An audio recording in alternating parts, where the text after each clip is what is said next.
Shalom, irmãos, estamos começando mais um Local 360 e eu quero falar com os irmãos hoje sobre a adoração através das atitudes. Muitas vezes a gente acha que a adoração é levantar a mão, cantar, né, e falar que Jesus é lindo. Mas na verdade isso acaba se tornando só uma música quando o nosso caráter e as nossas atitudes não são compatíveis com aquilo que nós estamos declarando. Então, quanto que nós adoramos a Deus nos nossos secretos, nos ambientes fora da igreja, fora dos irmãos? Existe um texto que está lá em Isaías, capítulo 29, versículo 13, que diz assim: portanto, o Senhor diz, este povo fala que me pertence, honra-me com os lábios, mas o coração está longe de mim. A adoração que me prestam não passa de regras ensinadas por homens. Irmãos, esse texto é um alerta, porque muitas vezes a gente se torna um povo assim, aquele que levanta a mão, agora fala que Jesus é lindo, agora canta, agora faz isso. E a gente só vira alguém cumprindo uma agenda, um culto, né, fazendo uma liturgia. E esse texto, Jesus ele replica lá em Mateus 15, 8, que diz assim: este povo me honra com os lábios, mas o coração está longe de mim. Sabe, irmãos, a nossa adoração ela não é baseada ao quanto que nós conhecemos a Deus, mas é o quanto nós nos entregamos. A adoração está muito mais ligada à renúncia do que à conquista. A adoração está muito mais ligada a abrir mão da razão do que vencer e ter razão.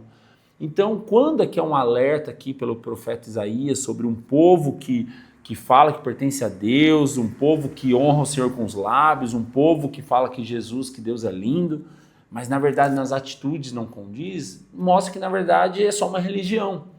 Então o grande desafio é quanto que nós amamos e adoramos a Deus em todos os ambientes. Porque, irmãos, adoração não é vir na igreja, levantar a mão, cantar, pular, girar e depois lá fora ter totalmente uma conduta contrária, falar mal, fazer coisas erradas. Então isso é um alerta para nós, porque adoração não é sobre música, adoração é sobre ser igreja, adoração é sobre realmente adorar a Deus com o nosso caráter, né? Ser parecido com Cristo, né? Nos nossos relacionamentos, na nossa conduta, no nosso caráter. Essa é a verdadeira maneira de ter uma verdadeira adoração, né? A grande questão é que o propósito é a gente viver para Cristo. O propósito é a gente ser igreja em todo momento e nos parecer com Cristo, ser uma carta escrita, né, como Coríntios diz, onde as pessoas muitas vezes não vão abrir a Bíblia, mas através da nossa vida elas vão ver Jesus, através da nossa vida elas vão ler a Bíblia, né? Então, diante de tudo isso, irmãos, qual que é o propósito? Eu estava refletindo sobre isso e para o mundo sucesso é ter estabilidade, para o mundo sucesso é ser alguém bem resolvido, né, independente, mas no reino de Deus sucesso é dependência. No reino de Deus, sucesso realmente é confiar e depender de Deus totalmente.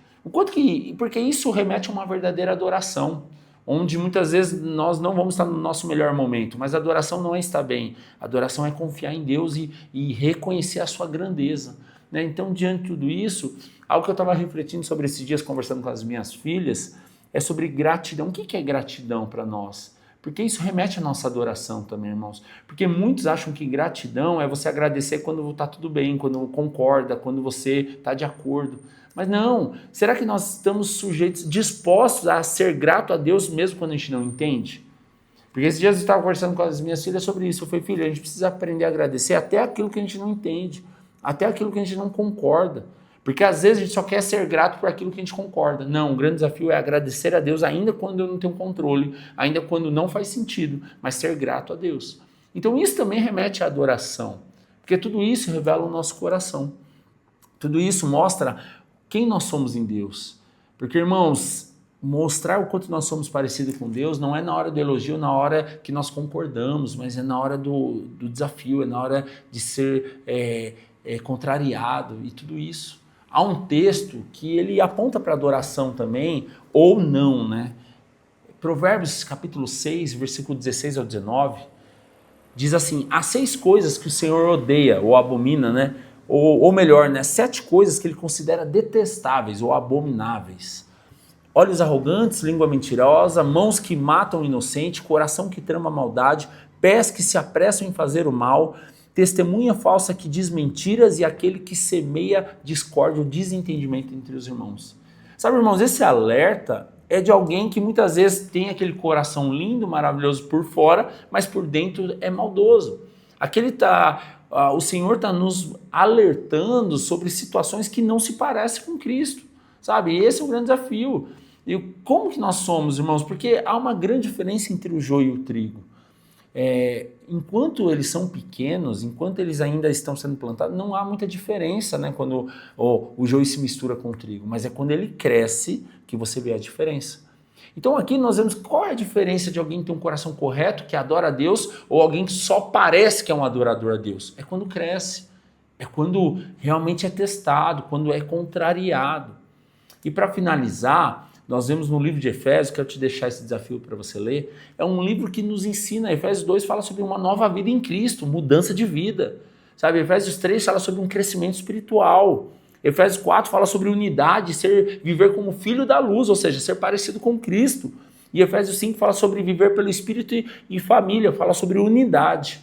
E Efésios 6 ele finaliza, é o próximo local 360 que eu vou gravar, sobre a armadura de Deus. Sabe, nós estarmos guardados em Deus, protegidos em Deus, guardando nossa mente, guardando nosso coração. E isso eu queria deixar para vocês, para finalizar Provérbios 4:23. Acima de todas as coisas, guarde o seu coração, pois dele procede toda a vida. Então que a gente possa pensar nisso e a nossa adoração não seja só com palavras externas, não seja apenas com músicas, mas seja internamente no nosso coração. Deus te abençoe.